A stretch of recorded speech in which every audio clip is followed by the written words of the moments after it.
Okay. ఇంకొకటి transgenders అంటే night అవ్వగానే రోడ్ల మీద ఉండి ఆ! భిక్షాటన చేసుకోవడము, గలీజ్ పనులు చేయడము, హ్మ్. సెక్స్ వర్క్ చేయడము ఇలాంటివే ఉన్నాయి. మరి హ్మ్. మీరు మీకెలా?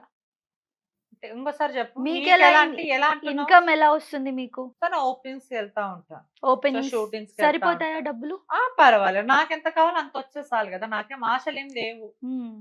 ఈ రోజు ఎలా బతకాలి? రేపు గురించి ఆలోచించను. రేపటి గురించి ఆలోచించే వాళ్ళు అత్యాస డబ్బులు పిచ్చి అంటారు. See okay. అంతే. సో, మీరు గలీజ్ పనులేం చెయ్యరు. అంటే గ ఇందులో కమ్యూనిటీలో వస్తే అదే పని చేయాలని ఏం లేదు. అవును. యాంకర్‌గా ఎందుకున్నావు అంటే అది నీ వృత్తి. నేను గెస్ట్‌గా ఎందుకు కూర్చున్నానంటే అది నా వృత్తి.